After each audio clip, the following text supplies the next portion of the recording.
नमस्कार. मी मनोज आवाळे. मी गेले 22 वर्ष पत्रकारितेमध्ये कार्यरत आहे. दैनिक सामना, दैनिक सकाळ आणि आता दैनिक पुढारी यामध्ये मी कार्यरत आहे आणि गेली 22 वर्ष मी स्पोर्ट्स आणि ग्रामीण पत्रकारिता या विषयावरच मी काम केलेलं आहे. आता आपला विषय आहे जो आहे तो ग्रामीण पत्रकारिता हा विषय आहे. ग्रामीण पत्रकारितेचं महत्त्व आणि त्याचं पुढच्या काळामध्ये काय त्याची ग्रोथ आहे या संदर्भात आपण या डिस्कशन करणार आहोत.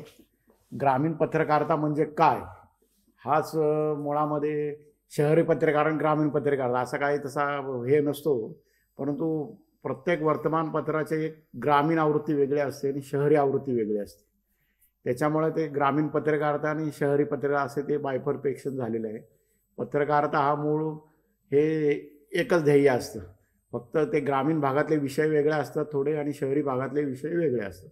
परंतु काही विषय हे आता सामायिक झालेले आहेत, कारण शहर आणि ग्रामीण भाग यामध्ये फारसं अंतर आता काय राहिलेलं नाही आहे. त्याच्यामुळं ग्रामीण भागातल्या समस्या आणि शहरी भागातल्या समस्या ह्या बहुतांश आता सारख्याच झालेल्या आहेत आणि त्याचं प्रतिबिंब हे आपल्याला वर्तमानपत्रात उमटवायचं असतं आणि त्या दृष्टीने ही ग्रामीण पत्रकारिता आपण हे करत असतो. प्रत्येक वर्तमानपत्राचे एक आता शहर आवृत्ती आणि ग्रामीण आवृत्ती असे दोन भाग आहेत आणि ग्रामीण पत्रकारितेचा विषय हा ग्रामीण पत्रकारितेचा जो अंक असतो त्याच्यामध्ये ते येतातच, परंतु त्यातल्या काही चांगल्या बातम्या ज्या असतात ते वाचनीय बातम्या असतात त्या शहराच्या अंकात सुद्धा येत असतात. आणि आता पूर्वीसारखं काही राहिलेलं नाही आहे. ग्रामीण भागातले असंख्य लोक हे शहरात आहेत, त्यामुळे ग्रामीण भागातल्या बातम्या ह्या शहरातल्या अंकात सुद्धा प्राधान्याने लावल्या जातात, वाचल्या जातात. अनेक वाचनीय बातम्या असतात, त्या बातम्या आपल्याला शहराच्या अंकातमध्ये येतात आणि काही बातम्या ह्या राज्यस्तरावर सुद्धा जातात आणि काही बातम्या ह्या आता प्रत्येक वर्तमानपत्राचं केवळ नुसतं प्रिंट हाच विषय राहिलेला नाही, तर प्रिंट त्याचबरोबर काही वर्तमानपत्राचे स्वतःचे न्यूज चॅनल आहेत, त्याचबरोबर ऑनलाईन पत्रकारिता आहे, त्याचबरोबर यूट्यूब चॅनल आहेत. प्रत्येक ह्याच्यावरती बातमी जात असते. आता पूर्वीसारखं केवळ वर्तमानपत्रात प्रिंटमध्ये बातमी येते असं नाही आहे, तर ती आलेली बातमी सर्वप्रथम ती चॅनलवर जाते, त्यानंतर आपल्या ऑनलाईन प्लॅटफॉर्मवर येत असते. आणि वर्तमानपत्रातल्या ह्या ऑनलाईनमधली जी स्पर्धा आहे प्रचंड, त्या स्पर्धेमध्ये टिकण्यासाठी ती बातमी अधिकाधिक कमी शब्दात आणि मोजक्या कंटेंटमध्ये देणं अत्यंत आवश्यक असतं. आता ग्रामीण पत्रकारितेचे विषय जे आहेत ते विषयामध्ये ग्रामीण भागामध्ये सर्वात मोठं जे चालतं ते राजकारण चालतं आणि राजकारणाचे जे मोठे विषय आहेत ते ग्रामीण भागातच चालतात. आपले जे महाराष्ट्रातले जे सर्वाधिक मोठे नेते आहेत ते सर्व नेते हे ग्रामीण भागातच आहेत. जरी शहरी भागामध्ये आपल्याकडं आमदारांची संख्या जास्त असली तरी त्यांचे नेते हे प्रामुख्याने ग्रामीण भागातच राहतात. आता त्याचं महत्त्वाचं उदाहरण द्यायचं असेल तर एक शरद पवार देता येईल, अजित पवार देता येईल, अनंतराव थोपटे देता येईल, असंख्य लोक देता येईल. आता पुणे जिल्ह्याचा नुसता विचार केला तर पुणे जिल्ह्यामध्ये साधारण 22 आमदार आहेत, त्यात बहुसंख्य आमदार हे ग्रामीण भागातले आहेत आणि ते ग्रामीण भागातले आमदार हे संपूर्ण पुणे जिल्ह्याचं राजकारण खेळत असतात. शहरी भागातल्या आमदारापेक्षा ग्रामीण भागातले आमदार हे प्रसिद्धी माध्यमामध्ये अधिक चमकत असतात. याचं कारण असं की ग्रामीण भागामध्ये जे मोठ्या प्रमाणावर एकमेकांची स्पर्धा राजकारणात असते, ती राजकीय स्पर्धा आणि त्या स्पर्धेतून मग अनेक बातम्या निर्माण होत असतात आणि त्या बातम्यांचं प्रतिबिंब आपल्या पत्रकारितेत उमटत असतं. आता आपण नुसतं शरद पवार आणि अजित पवार यांचं उदाहरण घेतलं तर गेले 2 वर्ष झाले हे एकमेकांपासून वेगळे झालेले आहेत, परंतु ह्या 2 वर्षामध्ये शरद पवार आणि अजित पवार यांच्या संदर्भातलीच बातम्यांनी आपलं वर्तमानपत्र असतील, टी व्ही चॅनल असतील, ऑनलाईन प्लॅटफॉर्म असतील, याचा संपूर्ण भाग हा 2 व्यक्तींनीच आपला काबीज केलेला आपल्याला दिसून येतो. या काका पुतण्यांमध्ये जी लढत चालू आहे जोरात, राजकीय ज्या राजकीय स्पर्धा चालू आहे त्या स्पर्धेचं प्रतिबिंब हे ग्रामीण भागात मोठ्या प्रमाणावर उमटत असतं आणि ते उमटलेलं प्रतिबिंब आपल्याला बातम्याच्या स्वरूपात हे वर्तमानपत्रामध्ये द्यायचं असतं. त्या दृष्टीने राजकारणाचा जो विषय आहे हाच सर्वात मोठा सध्याच्या ग्रामीण पत्रकारितेत महत्त्वाचा विषय झालेला आहे. कारण जे चालणारे जे आहेत विषय ते राजकीयदृष्ट्याच महत्त्वपूर्ण असतात. अगदी म्हणजे टी व्ही चॅनलवर सुद्धा राजकीय विषय चालतो, ऑनलाईन प्लॅटफॉर्मवर राजकीय विषय चालतो आणि राजकीय विश्लेषण जो भाग आहे तो आपल्या प्रिंटमध्ये चालत असतो. त्यामुळे तिन्ही अंगांनी आपल्याला हे कार्यरत राहावं लागतं. आणि आता पूर्वीसारखं नुसतं लेखन करून चालत नाही, तर लेखनाला जोड व्हिडिओचे पण द्यायचे असते. आणि अगदी तुम्ही जर हे असाल तर ऑनलाईन टी व्हीवर सुद्धा तुम्ही बातमी देऊ शकता. आणि तिन्ही माध्यमातनं ग्रामीण पत्रकार हा कार्यरत राहू शकतो. आता ऑनलाईन प्लॅटफॉर्मवर राहतो, टी व्ही चॅनलवर पण राहतो आणि प्रिंटमध्ये सुद्धा राहतो. अशा प्रकारे तिहेरी भूमिका आता ग्रामीण पत्रकाराला बजवावी लागते. पूर्वी फक्त तो साधी एक बातमी लिहायचा आणि ती प्रिंट मीडियाला पाठवून द्यायचं, पण आता तसं राहिलेलं नाही आहे. या तिन्ही प्लॅटफॉर्मवर आपल्याला काम करावं लागतं. त्यात सर्वात महत्त्वाचा ग्रामीण भागातला विषय हा राजकारण आहेच. केवळ राजकारण ह्या मोठ्या नेत्यांमध्येच चालतं. त्या मोठ्या नेत्यांचं जे कार्यकर्ते असतात त्यांच्यामध्येही मोठी राजकीय स्पर्धा असते. ती देखील आपल्याला त्याच्याही बातम्या मिळतात. त्याच्यामध्ये एकमेकाचे आता अनेक गट झालेले आहेत, प्रत्येक पक्षाची शकलं झालेली आहेत. आता विधानसभा निवडणुका आहेत. ह्या विधानसभा निवडणुकांमध्ये अनेक म्हणजे महायुती एका बाजूला आहे, महाविकास आघाडी एका बाजूला आहे. यांच्यामध्ये राजकीय स्पर्धा चालू आहेत. एकमेकांमध्ये जागा वाटपाचे हे आहेत. विद्यमान आमदाराला जागा मिळणार की आणखी कुणाला मिळणार, त्यात बंडखोरी कोण करणार, अशा प्रकारच्या सर्व बातम्या ह्या ग्रामीण पत्रकारितेमध्ये येतात. आणि ह्या बातम्या अत्यंत वाचनीय असतात. आता आपण लोकसभेचं उदाहरण घेऊ तर लोकसभेला सुप्रिया सुळे आणि सुनेत्रा पवार यांच्यामध्ये ही लढत झाली. ही लढत केवळ महाराष्ट्रातच नाही गाजली, तर संपूर्ण देशभरात अगदी जागतिक पातळीवर सुद्धा त्या लढतीची वार्तांकन झाली. म्हणजे अगदी अमेरिकेतले काही पत्रकार ह्या बारामतीमध्ये आले होते. म्हणजे ही ग्रामीण भागातली ही लढत होती, परंतु त्याचं प्रतिबिंब थेट जागतिक पातळीवरपर्यंत गेलेलं आहे. म्हणून त्यामुळे ग्रामीण पत्रकार ते अजिबात कमी नसते. लोकांना कमी समजायचं सवय आहे, परंतु असं काही समजू नये. कारण आपले जे सर्वात मोठे नेते आहेत ते सर्व ग्रामीण भागातच राहतात. कुठलाही नेता हा शहरी भागात राहत नाही. महाराष्ट्राचे मुख्यमंत्री झाले आजवर बघा, त्यातले जवळजवळ 19 पैकी 16-17 हे ग्रामीण भागातलेच मुख्यमंत्री होते. त्यामुळे महाराष्ट्राचं नेतृत्व हे ग्रामीण भागातल्या लोकांनीच केलेलं आहे. त्यामुळं ही ग्रामीण पत्रकारिता ही काही कमी नसते, ही अत्यंत महत्त्वपूर्ण असते. उलट तुमचं आणखी एक राजकीय लोकांशी संबंध येतो. आणि सध्याची पत्रकारिता ही राजकारणावरच चालते आहे. कारण सामाजिक समस्या मांडण्याचं प्रमाण हे अत्यंत कमी झालेलं आहे.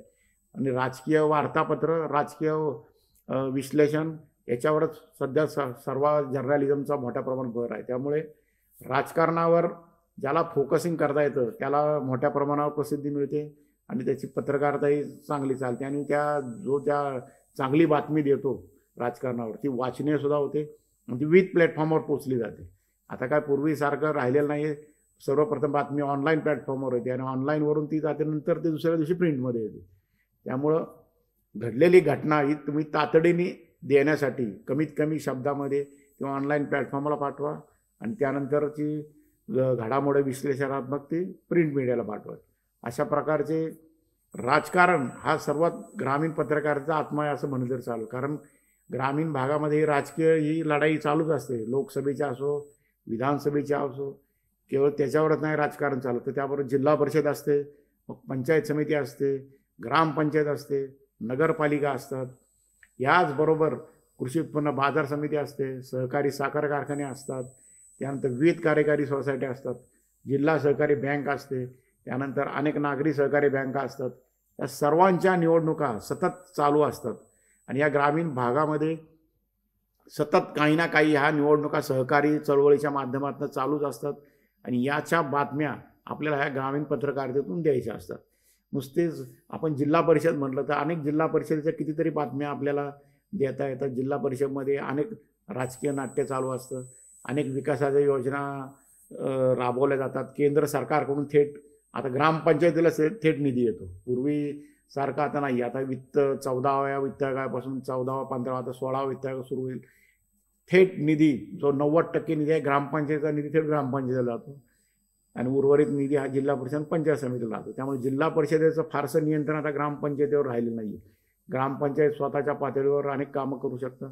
जी विविध विकासाची कामं ग्रामपंचायत पातळीवर चालतात त्याचं प्रतिबिंब आपण हे पत्रकारितेच्या माध्यमातून देऊ शकतो. ग्रामीण भागात जी काही विकासाची कामं चालू आहेत, जी चांगली झाली असेल तर ती चांगल्या प्रकारे कशी झाली आहेत, त्या विकास कामांवरनं अनेकदा श्रेयवाद असतो, तो श्रेयवादाची बातमी आपण देऊ शकतो. त्याचबरोबर त्या विकास कामात काही वेळेला भ्रष्टाचार होतो, त्या भ्रष्टाचार बाहेर काढण्याच्या बातम्यासुद्धा आपण या ग्रामीण पत्रकारितेच्या माध्यमातून देत असतो. याचबरोबर ग्रामपंचायतची निवडणूक ही आता थेट सरपंच पदाची निवडणूक आहे ती आता थेट जनतेतून होते. त्यामुळं मोठ्या प्रमाणावर ग्रामीण भागात चुरस निर्माण झालेली आहे. आणि ह्यामध्ये अनेकदा जी शहराच्या लगतची गावं आहेत त्या गावांमध्ये मोठ्या प्रमाणावर पैसा आहे. त्यामुळे पैशाची मोठ्या प्रमाणावर उधळपट्टी या सरपंच पदाच्या निवडणूक होत असते आणि तशा प्रकारच्या बातम्या आपल्याला द्याव्या लागतात. अगदी काही गावांमध्ये सरपंच पदाचे लिलाव देखील पुकारलेले आहेत. अगदी सरपंच पदात तुम्हाला पाहिजे असेल तर एवढे एवढे पैसे ग्रामपंचायतीला द्या, अशा प्रकारचे फलकसुद्धा लागले जातात. आणि तशा फलकांच्या बातम्या या आधी आलेल्या आहेत आणि पुढेही येऊ शकतात. त्यामुळे त्याच्यावर आपल्याला बारकाईने नजर ठेवावी लागते. जनतेतून सरपंच निवडून येतो त्यामुळं तो सरपंच हा 5 वर्ष त्या ग्रामपंचायतीमध्ये असतो, त्याच्या नेतृत्वाखाली कारभार करावा लागतो. त्याच्यावर काय विश्वास ठरवा 2-2.5 वर्ष येत नाही.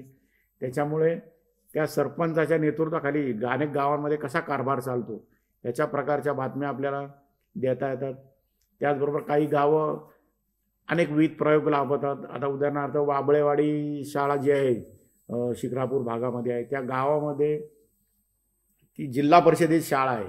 वास्तविक पाहता आता आपण पाहतो की सरकारी शाळांमध्ये मुलांना टाकण्याचं प्रमाण अत्यंत कमी आहे. परंतु ती शाळा एक अशी अपवाद आहे की त्या सरकारी शाळा असून तिथं प्रवेशासाठी रांगा लागल्या जातात. याचं कारण त्या शाळेचं दर्जेदार शिक्षण आहे आणि त्या शाळेमध्ये ची मुलं जी शिष्यवृत्ती परीक्षेमध्ये राज्यामध्ये सर्वाधिक संख्येने उत्तीर्ण होतात. आणि त्या शिक्षकांचं त्यांचं काम, त्यानंतर त्या शाळेचे भव्य असे उभारले इमारत आणि त्या शाळेच्या भोवतालचं वातावरण, अशा प्रकारचं त्या शाळेची दखल थेट केंद्रीय पातळीवर घेण्यात आलेली आहे. आणि त्या केंद्रीय पातळीवर दखल घेऊन अशा प्रकारे त्यांनी अटल बिहारी वाजपेयी शाळा देशभरात उभारण्याची एक योजना अशा त्या बारक्या पुणे जिल्ह्यातल्या जिल्हा परिषद शाळेच्या माध्यमातून केंद्र स्तरावर राबवली गेलेली आहे. अशा प्रकारचे जे अनेक उपक्रम अनेक शिक्षक राबवत असतात सरकारी शाळांमध्ये, त्यांच्याही बातम्या आपण चांगल्या प्रकारच्या ज्या स्टोरी आहेत त्या ग्रामीण पत्रकाराच्या माध्यमातून देत असतो. त्याचबरोबर अनेक शाळांमध्ये चांगले जे शिक्षक म्हणजे जे असतात चांगले काम करतात. शिष्यवृत्ती परीक्षेमध्ये अनेक विद्यार्थ्यांना ते उत्तीर्ण करण्यासाठी प्रयत्न करतात. त्याचबरोबर अनेक शालाबाह्य उपक्रम राबवतात. तर त्या शिक्षकांचा सत्कार वेगळ्या वेगळ्या पद्धतीने केला जातो. अनेक गावांमध्ये त्यांना 4 चाकी भेट दिली जाते, अनेक गावांमध्ये दुचाकी भेट दिली जाते. तर अशा प्रकारचे जे चांगले उपक्रम असतात त्या उपक्रमाच्या बातम्या आपण या ग्रामीण पत्रकारितेच्या माध्यमातून देऊ शकतो. त्याचबरोबर अनेक शाळांमध्ये शाळा खोल्यांच्या इमारतीचे बांधकाम CSR फंडातून होतात. तर ते CSR फंडातून झालेली कामं ती सुद्धा शिक्षणाच्या पद्धतीने आपण देऊ शकतो. त्याचबरोबर अनेक ग्रामीण भागात शिक्षक जे दुर्गम भाग आहे त्या तिथं जायला तयार नसतात शिक्षक. त्यामुळं तिथल्या शिक्षणाची जी समस्या आहे ती समस्या मांडण्याचं काम आपल्याला या ग्रामीण भागाच्या पत्रकारितेतून करायचं असतं. अनेक शाळांची दुरावस्था झालेली आहे. अनेक शाळांमध्ये शिक्षकच येत नाही. अनेक शाळांमध्ये एक शिक्षक आहेत. अनेक शाळांमध्ये विद्यार्थीच नसतात, केवळ शिक्षकच उभे असतात. पटसंख्या कमी झालेली आहे. अशा प्रकारच्या विविध बातम्या आपल्याला ह्या ग्रामीण पत्रकारितेच्या माध्यमातून मांडता येतात. ग्रामीण भागात जरी आपण म्हणतो आपण देश 75 वर्ष झाली स्वातंत्र्याला, परंतु तरी देखील ग्रामीण भागातल्या समस्या ह्या मात्र अद्याप सुटलेल्या नाही आहेत. ही वस्तुस्थिती आहे. अनेक ग्रामीण भागामध्ये आजही जायला रस्ते नाही नीट, अनेक ठिकाणी पुलांची अवस्था दुरावस्था आहे. त्याचबरोबर अनेक ठिकाणी पिण्याच्या पाण्याची सोय नाही आहे. आपण हर घर जल म्हणतो, विविध पाण्याच्या योजना राबवल्या जातात, परंतु ते पाणी योजनांची अवस्था बिकट आहे. पाण्याचं प्रदूषण आहे, शेतीच्या पाण्याची समस्या आहे, विजेची समस्या आहे. अनेक गावांमध्ये वीजच नसते. आपल्या शहरी भागामध्ये एक 5-10 मिनटं वीज गेली तर आपण कसं तरी होतं आपलं, परंतु ग्रामीण भागामध्ये 6-6, 8-8 तास रोज भारनियमन असतं. अशा परिस्थितीमध्ये त्या लोक ग्रामीण भागामध्ये राहत असतात आणि मग त्याचा वीज नसल्याचा परिणाम आपल्या दैनंदिन जीवनावर होतो. त्याचबरोबर त्या भागातले जे लघुउद्योजक असतात त्यांच्यावर होतो, व्यवसायावर होतो, व्यापारावर होतो. याचं प्रतिबिंब आपल्याला ह्या ग्रामीण पत्रकारितेच्या माध्यमातून मांडायचं असतं. जनतेच्या ह्या आता वीज नसल्यामुळे काय काय समस्या निर्माण होते याचीच बातमीसुद्धा आपण चांगल्या प्रकारे देऊ शकतो. अगदी त्याचा परिणाम शाळांवर सुद्धा होतो, कारण अनेक शाळांमध्ये आज आपण बघतो की ते म्हणजे ऑनलाईन शिकवलं जातं. डिजिटल बोर्ड आहेत, पण लाईटच नसेल तर डिजिटल बोर्डवर शिकवणार काय ते. अनेक शाळांना आपण अनेक रोटरी क्लबच्या माध्यमातून काही विविध सेवा संस्थांच्या माध्यमातून लर्निंग संच दिलेले आहेत. परंतु शाळांमध्ये जर वीजच नसेल तर ती शिकवणार काय आपण, त्या शिक्षक देखील त्या शाळेत काय शिकवणार. अशा प्रकारच्या बातम्या या ग्रामीण पत्रकारितेच्या माध्यमातून येत असतात. त्याचबरोबर शिक्षणाची फार मोठी समस्या ग्रामीण भागात आहे. ही शिक्षणाची समस्या अजून आपण बघतो 75 वर्ष झाली मात्र अनेक शिक्षण संस्था या गावांमध्ये गेलेल्याच नाही आहेत. आणि त्या गावांमध्ये शिक्षण संस्था नसल्यामुळे मग 10वीपर्यंत कसं बसं शिक्षण पुढं काय करायचं याचं काहीच हे नसतं. मग त्या मुलांना मग ऐनवेळी अर्धवट शिक्षण सोडून द्यायला लागते किंवा मग शहरी भागात त्यांना धाव घ्यावी लागते. पण ती प्रकार जे अजून आहे आपल्याकडं, म्हणजे शिक्षणाचं जे विकेंद्रीकरण व्हायला पाहिजे ते अद्याप काही झालेलं नाही आहे. तालुका लेवलला अजूनही चांगल्या मोठमोठ्या शिक्षण संस्था नाही आहेत, ही वस्तुस्थिती आहे. आता पुणे जिल्ह्यामध्ये नुसतं बघितलं तर हे गव्हर्नमेंटचं फक्त एकच इंजिनिअरिंग कॉलेज आहे, ते पुण्यामध्ये आहे. आणि दुसरं कॉलेज मध्यंतरी आंबेगावामध्ये सुरू झालं. पुणे जिल्ह्याची लोकसंख्या किती आहे, परंतु तरी देखील गव्हर्नमेंटची जी इन्स्टिट्यूशन ग्रामीण भागात सुरू व्हायला हव्या त्या अद्याप झालेलं नाही आहेत. अगदी विषय केला, आरोग्याचा विषय केला, मेडिकल कॉलेज एकच ससूनमध्ये हे BJ मेडिकल कॉलेज आहे, ते पूर्वीपासून तिथंच आहे. पुणे जिल्ह्याची लोकसंख्या केवढी आहे आणि फक्त 300 जागा क्षमतेचं ते वैद्यकीय महाविद्यालय आहे. आणि ते ससून हा एकच पुणे जिल्ह्यामध्ये रुग्णालय आहे. अनेक मोठमोठे नेते पुण्यामध्ये झाले, पुणे जिल्ह्यात झाले, मुख्यमंत्री झाले, केंद्रीय स्तरावर गेले, पण दुर्दैवाने ससूनसारखं एकही जिल्हा पातळीवरचं रुग्णालय त्यांना पुणे जिल्ह्यामध्ये उभारता आलं नाही. ही अत्यंत वस्तुस्थिती आहे. अशा प्रकारची ही बातमी, कारण ससूनमध्ये येणारे रुग्ण हे ग्रामीण भागातूनच जातात. शहरी भागातले रुग्ण कोण ससूनमध्ये जात नाही. त्यामुळे ग्रामीण भागामध्ये ससूनसारखं रुग्णालय उभारणं अत्यंत गरजेचं आहे. अगदी 3 दिशाला 3 उभारणे गरजेचे आहे. सरकारकडे काय पैसे असे नाही आहे. आणि ते लाडकी योजनेला 46-50 हजार कोटी खर्च करतात, परंतु ग्रामीण भागात एक रुग्णालय उभारायला 500-600 कोटी रुपये लागतात फक्त. परंतु ते देण्यामध्ये सरकार हे अत्यंत उदासीनता दाखवते. आणि ते उदासीनता दाखवत असल्यामुळे ग्रामीण भागातील जनतेच्या आरोग्याच्या दृष्टीने अतिशय हाल होतात. आणि मेडिकल कॉलेजची समस्या, आता पुण्याची लोकसंख्या केवढी झालेली आहे आणि त्या लोकसंख्येच्या तुलनेमध्ये एकच शासकीय मेडिकल कॉलेज आहे. मग बाकी खाजगी मेडिकल कॉलेज आहेत. खाजगी मेडिकल कॉलेजची फी आणि शासकीय मेडिकल कॉलेजची फी यामध्ये जमीन आसमानचं अंतर आहे. त्यामुळे पुणे जिल्ह्यामध्ये एखादं आणखी 2 मेडिकल कॉलेज गव्हर्नमेंटची होणं लोकसंख्येदृष्ट्या अत्यंत आवश्यक होतं. कारण आत्ताशी बारामतीमध्ये एक मेडिकल कॉलेज गव्हर्नमेंटचं सुरू झालेलं मागील 1 वर्षापासून. तसंच एखादा मेडिकल कॉलेज आणखी एका ठिकाणी होण्याची गरज आहे. त्या दृष्टीने लोकप्रतिनिधींनी पुढाकार घेण्याची गरज असते.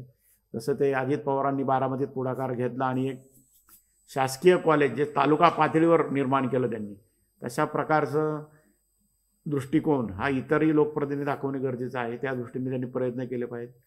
प्राथमिक आरोग्य केंद्र असतात ग्रामीण भागामध्ये, त्याची काय दुरवस्था आहे. उपजिल्हा रुग्णालय असतात, त्यांची काय अवस्था आहे, तिथं काय व्यवस्था मिळते का नाही. अनेक ठिकाणी आपण बघतो की शासकीय रुग्णालयांमध्ये डॉक्टर अनुपस्थित असतात आणि त्याच्यामुळे मग रुग्णांना उपचार मिळत नाहीत आणि मग अनेकदा त्यामध्ये मृत्यूसुद्धा होतो. आधी गावामध्ये आपल्या इथं बघतो की पावसाळ्यामध्ये सर्पदंशाची समस्या असते आणि रेबीज पावसाळ्याच्या ह्याच्यामध्ये कुत्री पिसाळलेली कुत्री असतात, ती चावतात माणसांना. रेबीजची लस आधी उपलब्ध नसते आपल्या शासकीय दवाखान्यांमध्ये, सर्पदंशाची लस उपलब्ध नसते. त्याच्या अनेकदा आपण पाहतो की त्या सर्पदंशावर लस न मिळाल्यामुळे रुग्णाचा मृत्यू झालेला आपण पाहिलेला आहे. तर त्या प्रकारच्या बातम्या ह्या आपल्याला ग्रामीण पत्रकारितेच्या माध्यमातून मांडायच्या असतात. जी घडलेली घटना आहे ती आपल्याला ती मांडावीच लागते. त्याचबरोबर ग्रामीण भागामध्ये आरोग्याच्या ह्या अनेक समस्या आहेत. त्या समस्या आपल्याला शासकीय रुग्णालयांची दुरवस्था किंवा काही ठिकाणी शासकीय रुग्णालयामध्ये सुविधा सरकारने निर्माण केल्या आहेत, परंतु त्या सुविधांचा लाभ देण्यासाठी तिथं कर्मचारी वर्गच उपलब्ध नाही आहे. अशा अनेक ठिकाणी आहेत. ते शोधून आपल्याला त्या प्रकारच्या बातम्या आपल्याला द्यायच्या असतात. त्याच्यावर होणारा खर्च, त्याच्यावर त्या अगदी आपण जे नेमलेले लोक सरकारी कर्मचारी असतात त्यांनी उपचार देवा न देवो त्यांचा पगार चालूच असतो, परंतु त्याचा लाभ हा आपल्या सर्वसामान्य जनतेला होत नसतो. आणि सर्वसामान्य जनतेच्या ज्या समस्या आहेत, जो आवाज आहे तो ह्या पत्रकारितेच्या माध्यमातून आपल्याला ग्रामीण अंकामध्ये आपल्याला उमटवायचा असतो आणि त्या माध्यमातून मग तिथे काही समस्या सुटू शकतात. त्याचा ह्याच्यामध्ये म्हणजे विधिमंडळात देखील त्याच्यावर चर्चा होते, अनेकदा होते चर्चा, आणि त्यातून मार्ग निघतो. आता ग्रामीण भागात वाहतुकीची साधनंसुद्धा अद्याप नाही आहेत. अनेक ठिकाणी पाहतो आपण एस टी आहे, परंतु ती एस टी काही सर्वत्र ठिकाणी पोहोचतच नाही. ती वेळेवर येत नाही एस टी स्टँडवरच्या विविध समस्या असतात. तालुका पातळीवरची एस टी स्थानकाची दुरवस्था आपण पाहतो काय आहे. एस टी स्थानकाच्या दुरवस्था असतात, एस टी कामगारांचे प्रश्न असतात, आणि एस टी मुक्कामी एस टी पोचत नाही, काय त्या मध्येच बंद पडतात. तर त्या प्रकारचे पावसाळ्यामध्ये काय लोकांचे हाल होतात त्या एस टी नसल्यामुळे. विद्यार्थ्यांचे काय हाल होतात, कामगारांचे काय हाल होतात, त्यांचे समस्या आपल्याला या ग्रामीण पत्रकारितेच्या माध्यमातून मांडायच्या असतात. ग्रामीण भागात केवळ समस्याच आहेत अशा नाही आहेत, काही चांगले उपक्रम राबतात. अनेक शेतकरी विविध प्रयोग करतात, शेतीमध्ये विविध प्रकारचे उत्पादन घेतात. ते त्या उत्पादनांची किंवा त्यांच्या प्रयोगशीलतेची माहिती आपल्याला, नवतंत्रज्ञान काही डेव्हलप करतात शेतकरी. अनेक ग्रामीण भागामध्ये कृषीविषयक संस्था असतात, अगदी कृषी विकास केंद्र असतं किंवा कृषी विज्ञान केंद्र असतं. त्या कृषी विज्ञान केंद्राच्या माध्यमातून विविध उपक्रम राबवले जातात. त्या उपक्रमांच्या बातम्या या ग्रामीण पत्रकाराच्या माध्यमातूनच प्रिंटमध्ये येऊ शकतात. इतर कोणी ते देवायला जाऊ शकत नाही, कारण जे चॅनल असतात किंवा जे यूट्यूब प्लॅटफॉर्म असतात ते काय असं याच्यामध्ये त्यांना इंटरेस्ट नसतो. परंतु आपण जे प्रिंटमध्ये आहे त्या प्रिंट माध्यमातून या कृषी विज्ञान केंद्रात जे उपक्रम राबवले जातात, कारण कृषी विज्ञान केंद्रामध्ये शेतीविषयक बाबींसाठीच ते कृषी विज्ञान केंद्र उभारलेलं आहे. त्याच्यामध्ये प्रत्येक कृषी विज्ञान केंद्राला एक 6-7 तालुके नेमले देतात, आणि त्या 6 तालुक्यांमधली जे काही कृषीविषयक भारतीय सरकारचं धोरण आहे किंवा राज्य सरकारचं धोरण आहे किंवा जे सरकारला भविष्यकाळात कृषीमध्ये काय करायचं आहे, अशा प्रकारचे विविध उपक्रम प्रयोग या कृषी विज्ञान केंद्राच्या माध्यमातून सुरू असतात. आणि त्यातून ज्या कृषी विज्ञान केंद्रात जे नवनवं संशोधन घडतं ते लोकांपर्यंत पोचलं का नाही याची माहिती आपल्याला या पत्रकारितेच्या माध्यमातून आपण देऊ शकतो. त्याचबरोबर अनेक भागामध्ये मग दुष्काळ येतो, अतिवृष्टी येते, किंवा मग पावसाळ्यात अतिवृष्टी आली की मग पूर येतो, त्यातून शेती पिकांचं नुकसान होत असतं. मग ते पिकांचं नुकसान झालं की ते पाहणी करायला अधिकारी येतात किंवा मोठमोठे नेते येतात, तर त्यांच्याही बातम्या आपल्याला ग्रामीण पत्रकाराच्या माध्यमातूनच द्याव्या लागतात. शहरातला पत्रकार कोणीही ग्रामीण भागात येऊन त्या बातम्या देत नसतो, ग्रामीण भागातल्या माणसालाच त्या द्यायच्या असतात. कारण पूर, अतिवृष्टी असेल, दुष्काळ असेल, या सर्व समस्या या ग्रामीण भागातल्या पत्रकारालाच हाताळाव्या लागतात. कोणी शहरी भागातला पत्रकार येऊन ते काय त्या बातम्या देत नसतो, ग्रामीण भागातल्या पत्रकारालाच ह्या बातम्या द्यायच्या असतात. आणि त्यातून मग तो त्या प्रकारचं त्याचं वेगळंपण हे दाखवून देऊ शकतो. दुष्काळाची तीव्रता किती आहे, पुराची तीव्रता किती आहे, किंवा एवढा दुष्काळ पडला, पूर आला, परंतु सरकारने त्याला मदतच दिली नाही, त्याच्यानंतर त्याच्या बातम्या आपल्याला देऊ शकतात. आता मध्यंतरी सांगली, कोल्हापूर या भागामध्ये मोठे महापूर आले, ते महापूर आले, त्याच्या बातम्या राष्ट्रीय लेवलला गाजल्या, पण त्या दिल्या कोणी, तर ग्रामीण भागातल्या पत्रकारांना दिल्या. त्यामुळे ग्रामीण भागातले पत्रकार तर काही कमी नसते. अनेकदा आपल्याला संधी निर्माण होतं, त्या संधीचं सोनं कसं करायचं ते आपल्यावर अवलंबून असतं. ग्रामीण भागातले पत्रकार, एक बातमी मिळाली एखादी त्याला, तर तो कुठच्या कुठं जातो. त्यामुळे ग्रामीण भागात या बातम्यांचं प्रमाण प्रचंड असतं. फक्त आपल्याला शोधक गोष्टी पाहिजेत. त्या शोधक गोष्टी जर असेल तर विविध प्रकारच्या समस्या ह्याच आपल्या बातम्यांच्या माध्यमातून मांडून आपण त्या पत्रकारितेच्या माध्यमातून लोकांपर्यंत पोहोचू शकतो, त्याच्यावर उपाययोजना करू शकतो. अशा प्रकारच्या विविध समस्या आणि झालेली चांगली कामं याची सरळ प्रकारच्या बातम्या आपण पत्रकारितेच्या माध्यमातून आपल्याला देता येतात. आणि ग्रामीण पत्रकारितेचं जे महत्त्व आहे ते त्यामुळंच आता अधोरेखित झालेलं आहे. याचं कारण काय की ग्रामीण भागात सतत आजकाल काही ना काही घडत असतं. म्हणजे राजकीय असेल, सामाजिक क्षेत्रात असेल, कृषी क्षेत्रात असेल, सहकाराच्या क्षेत्रात असेल, विविध प्रकारच्या घडामोडी या सतत त्याने घडत असतात. आणि त्या घडामोडी ज्या आहेत त्या आपल्याला ह्या ग्रामीण पत्रकाराच्या माध्यमातून लोकांपर्यंत, राज्यभरातल्या जनतेपर्यंत या पोचवायच्या असतात. आता ग्रामीण भागामध्ये आता एक नुकतीच आपण एक विधवा जी आपल्याला समस्या आहे मोठी, विधवा महिलांना अजिबात स्थान दिलं जात नाही. परंतु कोल्हापूर जिल्ह्यातल्या एका गावाने अशी हे केली की विधवांना सन्मान देऊन टाकायचा आणि विधवांना सर्व कार्यक्रमाला बोलावलं, अशा प्रकारचा त्या ग्रामसभेने ठराव केला. आणि तो ठरावाला मग राज्य पातळीवर प्रसिद्धी मिळाली आणि मग राज्य सरकारनेच ते धोरण राबवलं. मग विविध जिल्हा परिषदांनी त्याचे ठराव केले. अशा प्रकारची एक छोट्याशा गावातला उपक्रम संपूर्ण राज्यभराला दिशादर्शक ठरलं. मग एक त्या गावातल्या त्या पत्रकारांनी ग्राम सभेतली जी बातमी दिली नसती तर हे कुठंच घडलं नसतं. त्यामुळे एका ह्या ग्रामसभेतल्या बातमीने एक प्रकारचा चांगला प्रकारचा उपक्रम राज्यभरात राबवला गेला. विधवा महिलांना सन्मान देण्याची जी भूमिका त्या गावाने घेतली कोल्हापूर जिल्ह्यातला, तेच भूमिकेचं आज राज्यभरात स्वागत होत आहे. विविध राज्यामध्ये, राज्यातल्या विविध ग्रामपंचायतीमध्ये अशा प्रकारचे ठराव होत आहे. आणि पुणे जिल्हा परिषदेच्या माध्यमातून सुद्धा अनेक ग्रामपंचायतींनी अशा ठराव करून जिल्हा परिषदेला पाठवलेले आहेत. त्यामुळे अशा प्रकारच्या ग्रामसभेमध्ये अनेक घटना घडत असतात. ग्रामसभेमध्ये कित्येक वेळा भांडणं होत असतात. त्या भांडणाची माहितीसुद्धा आपल्याला त्यातनंच द्यायची असते. त्यानंतर तंटामुक्ती अध्यक्ष असतो, ग्रामसभेमध्ये निवडला जातो, त्याच्याही बातम्या आपल्याला द्यायच्या असतात. त्या तंटामुक्ती समितीवरनं म्हणजे ती निवड असते तंटामुक्तीसाठी, पण त्याच्यातनंच तंटा निर्माण होतो मोठ्या प्रमाणावर. आणि त्याच्या वादविवादाच्या बातम्या आपल्याला या ग्रामीण पत्रकारितेच्या माध्यमातून आपल्याला लोकांपर्यंत पोहोचवता येतात.